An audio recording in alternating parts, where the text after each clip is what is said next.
안녕하십니까. 코로나19 통합뉴스룸 5시 뉴스입니다. 중국의 강력한 반발 속에 타이완을 방문한 낸시 펠로시 미 하원 의장이 차이잉원 타이완 총통을 만나 미국과 타이완의 유대를 강조했습니다. 중국은 미국이 하나의 중국 원칙을 어겼다고 비난하며 무력 시위를 공언했습니다. 베이징에서 조성원 특파원이 보도합니다.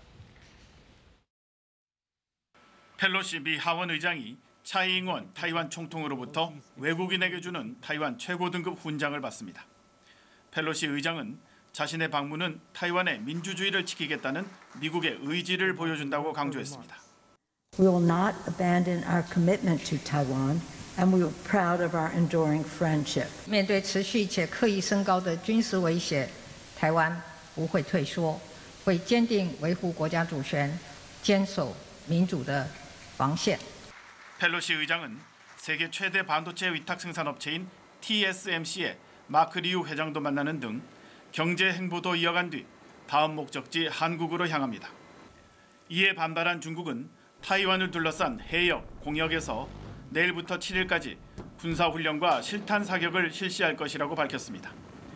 중국 정부는 또 니콜러스 번스 주중 미국 대사를 심야에 초치해 미국에 항의했고 주요 기관들도 잇따라 비판 성명을 냈습니다. 这一行径严重违背一个中国原则，恶意侵犯中国主权，公然进行政治挑衅，激起中国人民强烈愤慨。 중국은 모래와 감귤류 등 여러 품목의 수출입을 중단하는 등 타이완에 대한 경제 보복도 시작했습니다. 미국 정부는 펠로시 의장의 타이완 방문이 중국의 주권을 침해한 것이 아니라며 파문 확산을 경계했습니다. 중국이 사실상 타이완을 포위하는 무력 시위를 예고하자 타이완 국방부는 이를 심리전이라고 평가했습니다. 또 경계 수위를 높이고 있다며 시민들에게 걱정하지 말라고 당부했습니다. 베이징에서 KBS 뉴스 조성원입니다. 펠로시 미 하원 의장이 타이완을 방문하면서 미국과 중국의 군사적 긴장이 고조된 가운데 미국과 인도네시아가 대규모 합동훈련을 시작했습니다. 인도네시아 안타라 통신에 따르면 인도네시아군 사령관 페르카사 장군과 플린 미국 육군 태평양 사령관은 오늘 오전 인도네시아 수마트라 섬 남부 전투훈련장에서 2022년 슈퍼 독수리 방패 훈련 시작을 선언했습니다.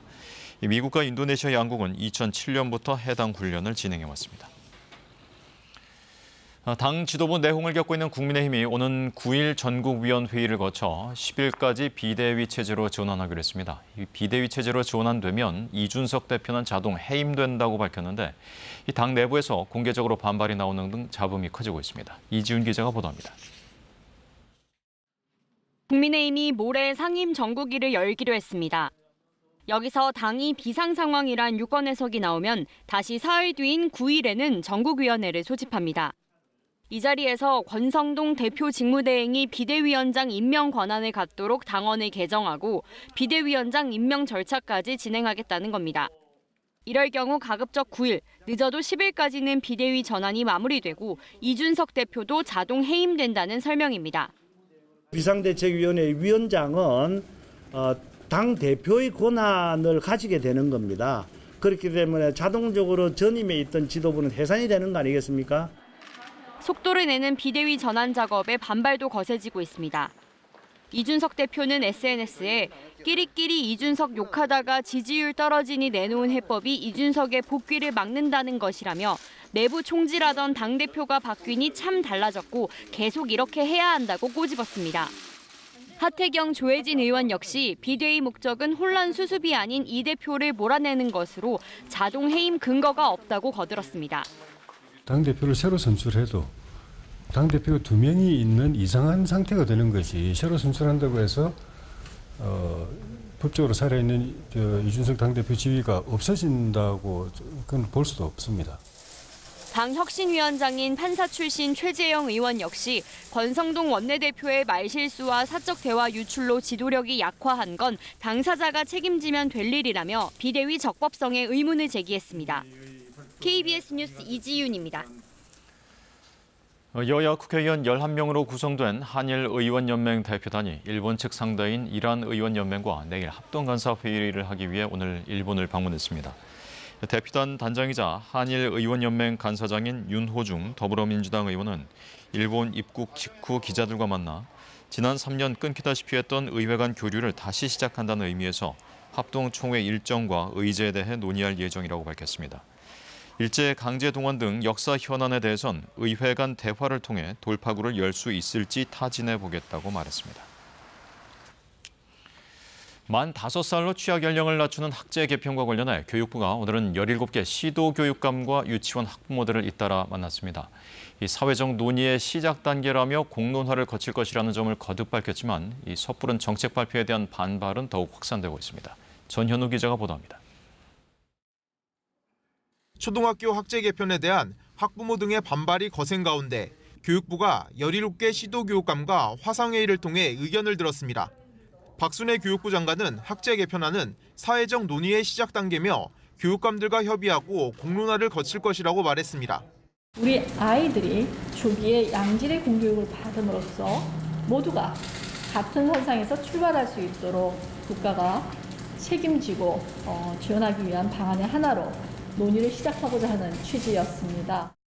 전국 시도교육감 협의회장인 조희연 서울시 교육감은 교육청과 논의 없이 무심코 정책을 발표해 교육 현장에 혼란만 가져다 줬다고 교육부를 비판했습니다.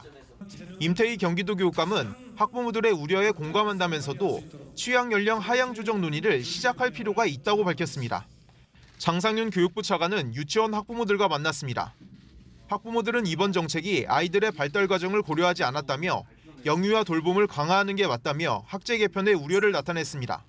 만 5세의 아이들이 어떤 실험 대상처럼 과도기 동안 어려움을 겪게 되는 것이 아닌지 우선 그 부분이 걱정스럽고요. 아이들을 일찍 학교에 보내서 해결하기보다는 연령에 맞는 유아교육을 양질의 유아교육을 실현을 하고 장 차관은 공론화 과정에서 시기상조라고 판단되면 받아들일 수 있다면서도 아이들이 과거보다 신체적으로 정신적으로 더 발달했다고 말하기도 했습니다. 한편 교육단체 등은 내일 국회에서 만 5세 초등학교 입학 추진 철회를 위한 토론회를 개최하는 등 연대 행동을 예고했습니다. KBS 뉴스 전현우입니다. 오늘 코로나19 신규 확진자가 이틀 연속 11만 명대를 기록했습니다. 누적 확진자는 2천만 명을 넘어섰는데요. 국민 10명 가운데 4명이 감염된 셈입니다. 신지원 기자입니다. 오늘 0시 기준 코로나19 신규 확진자 수는 11만 9천여 명, 이틀째 11만 명대로 집계됐습니다. 110일 사이 가장 많은 수치지만 일주일 전보다 1.2배 느는 데 그쳐 증가폭은 둔화됐습니다. 해외 유입 사례는 600명으로 코로나19 발생 이래 가장 많았습니다. 면역 회피 특성이 강한 BA.2.75 변이 감염 환자도 5명 추가로 확인돼 14명으로 늘었습니다. 인도와 네팔 등 해외 유입 사례로 모두 가벼운 증상을 보인 것으로 알려졌습니다. 누적 확진자는 2,005만 2,305명, 국내 첫 확진자가 나온 지 2년 7개월 만에 2천만 명을 넘어섰습니다. 국민의 38.8%에 해당합니다. 정부는 일상회복 기조를 유지하면서도 증상이 있을 땐 신속하게 치료받을 수 있도록 일반 의료 체계로의 전환을 빠르게 추진하기로 했습니다. 2년 7개월 동안에 코로나19를 헤쳐온 경험과 많은 데이터가 있습니다. 국민들께 일상을 돌려드리면서 확진자가 많이 나오는 곳을 집중적으로 관리하는 표적 방역을 추진하도록 하겠습니다. 먼저 검사와 처방, 대면 진료까지 한꺼번에 수행하는 원스톱 진료기관을 현재 9,300여 개에서 10,000개까지 지속적으로 확대합니다. 고위험군 확진자에 대한 먹는 치료제 처방을 활성화하기 위해 투약 보고 절차를 간소화하고 담당 약국을 현재 1,000개에서 2,000개까지 늘립니다. 또 최근 군에서 확진자 수가 급증함에 따라 입영장정과 휴가 복귀자 등에 대한 선제 검사를 확대하고 군 병원 응급실 등에서 24시간 진료를 하기로 했습니다. KBS 뉴스 신지원입니다. 강원도 양양 낙산해수욕장 인근에서 땅 꺼짐 현상이 발생해 편의점 건물 일부가 무너져 내렸습니다. 건물 옆에서 진행 중인 건설공사 여파로 추정되는데 다행히 인명피해는 없었습니다. 김보람 기자입니다. 편의점 건물 일부가 폭삭 주저앉았습니다. 무너진 편의점 아래는 커다란 구멍이 뚫렸습니다. 가로 12m, 세로 8m, 깊이 3m로 추정되는 땅 꺼짐 현상입니다. 편의점 건물은 오늘 오전 6시 40분쯤 무너졌습니다. 사고 당시 편의점 직원 1명이 있었지만 서둘러 대피해 인명피해는 없었습니다. 또 편의점 인근 숙박업소 투숙객 60여 명도 긴급 대피했습니다. 땅 꺼짐 현상이 추가로 발생할 수 있어 주변 일대는 출입이 통제되고 있습니다. 또 건물 붕괴로 상하수도 관로가 망가지면서 편의점 인근 상가 5곳에는 수돗물 공급이 중단됐습니다. 경찰은 편의점 인근에 건설 중인 대형 숙박시설 건축 현장의 여파로 사고가 난 것으로 보고 정확한 사고 경위를 조사하고 있습니다. 편의점 건물 옆 대형 숙박시설 건축은 지난해 6월부터 시작됐습니다. 주민들은 건축 현장 인근 땅이 올해 초부터 10여 차례 꺼졌다며 대책 마련을 요구해왔습니다. KBS 뉴스 김보람입니다. 강원도 춘천의 한 양봉 농가에서 꿀벌 수십만 마리가 죽었습니다. 농장주는 이웃 주민이 뿌린 농약이 원인이다. 주민은 벌의 쏘일까 자신의 땅에 뿌린 것이라며 맞서고 있는데요. 경찰이 수사에 나섰습니다. 김초롱 기자입니다. 강원도 춘천의 작은 산골. 물뿌리개를 든 사람이 길에 액체를 뿌립니다. 사흘 뒤에도 똑같은 일이 반복됩니다. 알고 보니 마을 주민이 자신의 집과 주변 도로에 농약을 뿌린 것이었습니다. 이곳이 바로 농약을 뿌린 장소입니다. 그 바로 옆을 보면 양봉 농사를 위해서 벌통들이 설치돼 있습니다. 현재 양봉장의 벌통을 살펴봤습니다. 텅 비어있는 게 한두 개가 아닙니다. 벌이 집은 지었는데 꿀은 없고 곰팡이만 가득한 벌통도 발견됩니다. 이 농장의 벌통이 30개라 꿀벌이 수십만 마리가 있어야 하는데 최근 2-3달 사이에 벌이 거의 다 죽어 손에 꼽을 정도만 남아 있습니다. 이런 상태라면 올해 양봉 농사는 포기할 수밖에 없습니다. 피해액은 수천만 원에 이를 것으로 추정됩니다. 농약을 치고 난 다음부터 벌이 죽기 시작했습니다. 대소통 살아있는데 끝까지 살아남을 건 약 2통이나 3통일 정도로 보고 있습니다.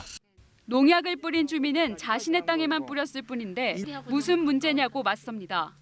내가 벌 물려서 죽을 뻔했으니까 뿌렸지. 그래서 내 집에다 뿌렸는데 뭘 할 게 있다고 하세요? 결국 이 사건은 경찰로 넘어갔습니다. 경찰은 농약을 살포한 주민을 재물손괴 혐의로 불구속 입건하고 농약과 꿀벌 폐사 사이의 인과관계를 규명하는 데 주력하고 있습니다. KBS 뉴스 김초롱입니다. 코로나19로 침체됐던 국내 관광 활성화를 위한 홍보 행사가 베트남에서 열렸습니다. K-팝 아이돌 그룹의 공연과 패션 뷰티쇼 등이 어우러진 이번 행사에는 수용 인원의 9배가 넘는 사전 신청자가 몰려서 뜨거운 한류 열풍을 증명했습니다. 베트남에서 박희봉 기자가 보도합니다. 흥겨운 K-팝이 호찌민 도심의 공연장에 울려 퍼집니다. 함께 환호하며 노래를 따라 부르는 베트남 관중들. 형광봉을 흔들며 K-팝의 매력에 빠집니다. Mình nghĩ là đây là một hoạt động rất là ý nghĩa khi mà sau dịch thì những cái hoạt động K-pop trở nên ít hơn thì đây sẽ là một sự mở đầu để mang chương trình K-pop quay trở lại Việt Nam một cách mạnh mẽ hơn. 관중들의 열기는 한국 패션으로 이어졌습니다. 우리 전통을 담은 한복과 서울의 거리 패션까지 한국의 멋과 매력이 호찌민 시민들의 눈을 사로잡았습니다. 우세훈 서울시장은 패션쇼에 참석해 서울의 명소를 알리고 다음 주에 열리는 관광축제 서울 페스타를 소개했습니다. 서울시의 한복판에서 K-팝 그리고 여러 가지 한류 문화를 즐길 수 있는 축제가 준비가 되어 있고요. 또 전기차 레이스도 준비가 되어 있습니다. 뷰티와 패션, K-팝을 주제로 열린 이번 서울관광 홍보 행사엔 베트남 관중 1000여 명이 몰렸습니다. 한국계 베트남 국민 가수인 하리원이 사회를 맡았고 사전 신청엔 참석 인원의 9배가 넘는 9,000명이 참여해 뜨거운 한류 열풍을 보여줬습니다.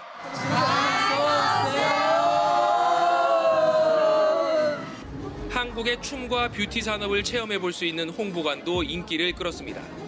서울은 이제 고궁과 또한 다이나믹한 그런 도시 생활 이런 게 잘 어우러진 도시거든요.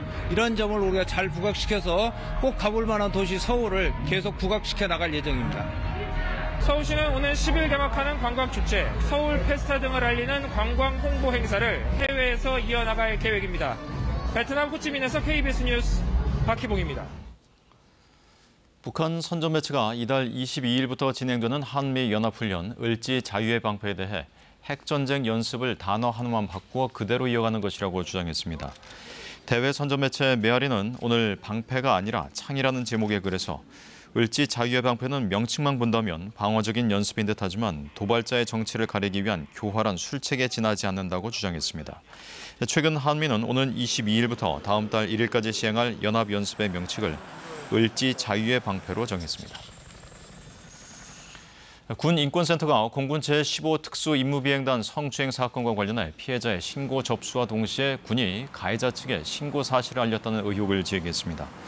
군 인권센터는 오늘 기자회견을 열고 공군이 피해자 신고와 동시에 가해자에게 2차 피해에 대해 고지했다면 이 피의자 소환 전 피소 사실을 통보해 가해자에게 증거를 인멸할 기회를 제공했다는 것이라고 주장했습니다. 앞서 공군은 어제 군 인권센터의 의혹 제기 직후 피해자 신고 즉시 가해자에게 2차 피해에 대해 고지를 했다고 밝혔습니다. 우크라이나 오데사항에서 출항한 첫 우크라이나 곡물 수출 선박이 튀르키예 이스탄불에 도착해 공동조정센터의 선박 검사를 기다리고 있습니다. 이 선박이 모든 절차를 마치고 최종 목적지에 무사히 도착하게 되면 앞으로 하루 한 대의 곡물 수출선이 우크라이나에서 출항할 수 있을 것으로 예상됩니다. 두바이에서 우수경 특파원이 보도합니다. 우크라이나 오데사항에서 출발한 라조니호가 튀르키예 이스탄불 보스포루스 해협에 도착했습니다. 현지 시각으로 지난 1일 오전 오데사항을 떠난 지 약 36시간 만입니다. 라조니호는 기뢰를 피하기 위해 초반 매우 느린 속도로 움직였으며 일부 구간의 기상 상황이 좋지 않아 당초 예정된 시간보다 늦게 도착할 것으로 예상되었습니다. 하지만 우크라이나 해역을 벗어난 이후 속도를 높여 예정된 시각에 도착했으며 항구가 아닌 연안에 정박했습니다. 다음 절차는 우크라이나와 러시아, 유엔과 튀르키예 대표단으로 구성된 공동조정센터의 선박 검사입니다. 튀르키예 국방부는 선박 검사가 현지 시각으로 3일 오전 이루어질 예정이라고 밝혔습니다. 허가된 곡물 외에 무기 등 다른 물품이 실렸는지 여부 등을 확인할 방침입니다. 라조니호에는 우크라이나산 옥수수 2만 6천 톤이 실려 있습니다. 공동조정센터는 검사를 마친 뒤 보스포루스 해협 통과를 승인하게 되며 라조니호가 최종 목적지인 레바논 트리플리항에 무사히 도착하면 5달 만에 흑해를 통한 첫 곡물 수출이 마무리되게 됩니다. 튀르키예 측은 이후에는 하루 한 대꼴로 곡물 수출선이 출항할 수 있을 것으로 예상했습니다. Halihazırda Ukrayna'nın 3 limanından tahıl ve benzeri gıda maddelerini çıkarabilecek gemilerin hazırlıkları ve planlamasına devam edilmektedir. 우크라이나는 현재 16척의 곡물 수출선이 출항을 기다리고 있다고 밝힌 바 있습니다. 두바이에서 KBS 뉴스 우수경입니다.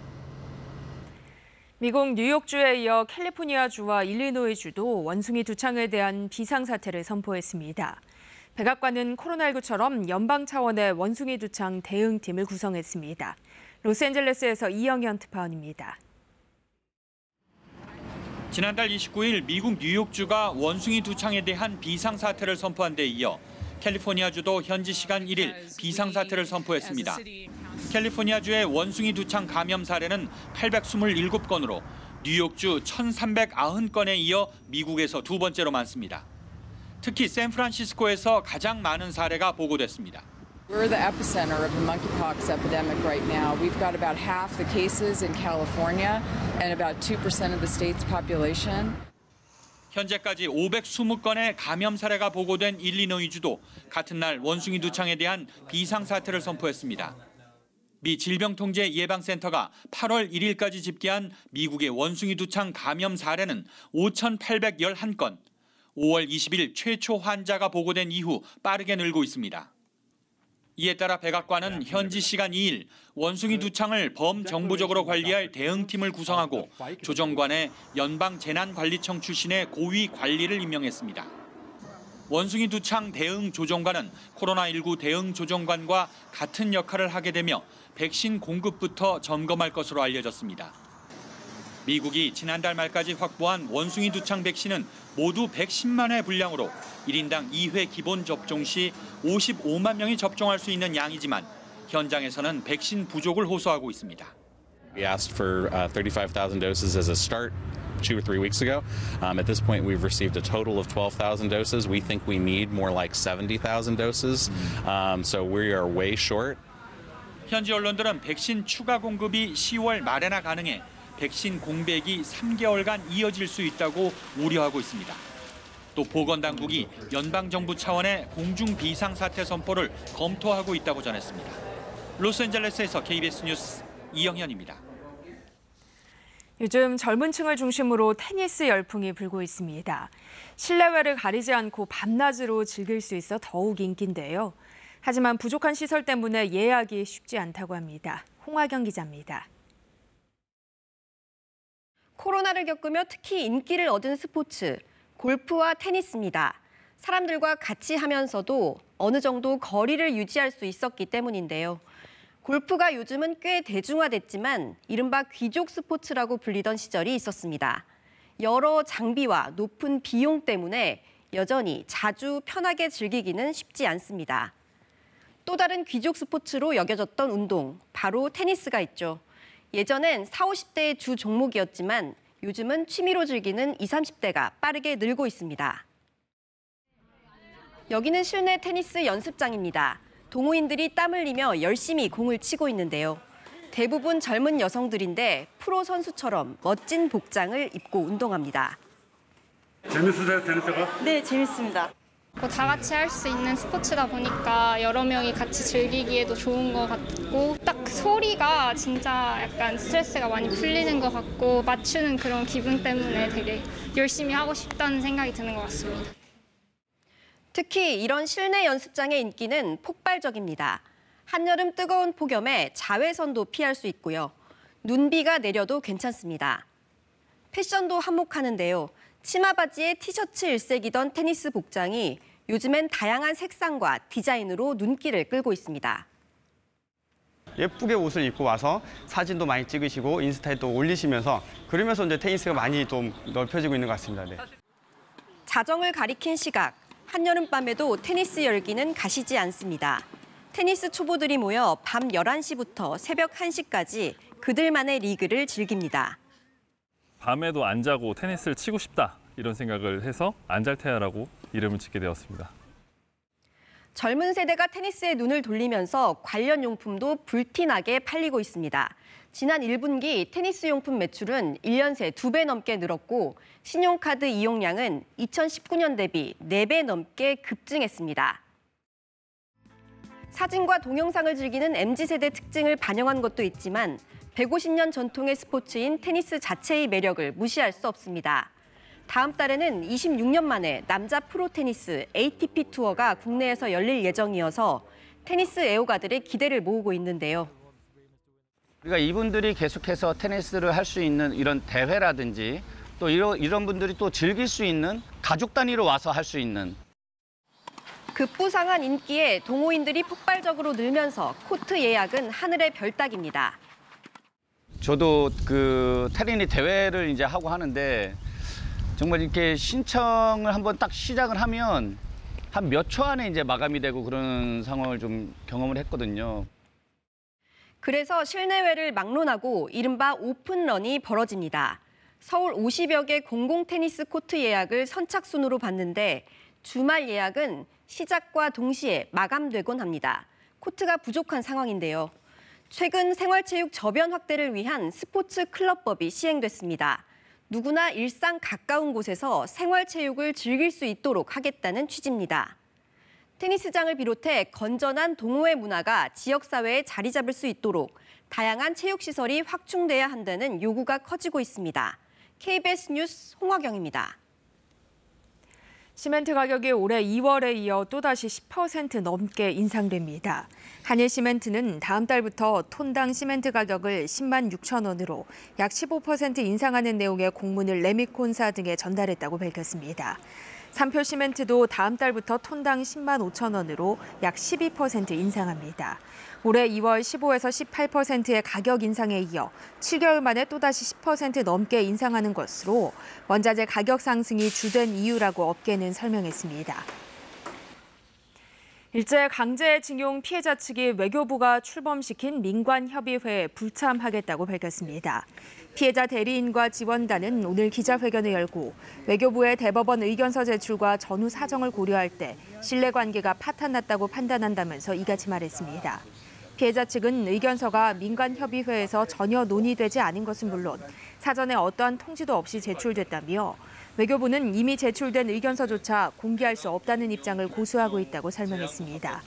이에 대해 외교부는 법령과 절차에 따른 정당한 의견서 제출이라고 해명했습니다. 이어서 오늘의 주식시장을 KB증권에서 전해드립니다. KB증권입니다. 국내 증시 양지수가 하루 만에 반등했습니다. 미중 갈등 우려감이 다소 완화된 가운데 코스피가 2,460선을 회복했고 코스닥은 외국인과 기관의 강한 매수 속에 전일 대비 1% 넘게 올랐습니다. 오늘 코스피는 21.83포인트 오른 2,461.45에 코스닥은 11.02포인트 추가한 815.36에 마감됐습니다. 전일 뉴욕 증시는 미중 간의 긴장감이 고조되고 연방준비제도의 인사들이 금리 인상 지속을 시사하는 발언이 나온 영향으로 이틀째 약세를 이어갔습니다. 이에 코스피도 하락 출발해 장 초반엔 등락을 거듭하며 변동성을 보였으나 4천억 넘는 외국인의 매수 물량이 유입되며 지수 상승폭을 키워나갔습니다. LG에너지솔루션을 비롯한 2차 전지 관련주는 테슬라가 뉴욕 증시에서 $900를 회복한 영향으로 눈에 띄는 강세를 나타냈습니다.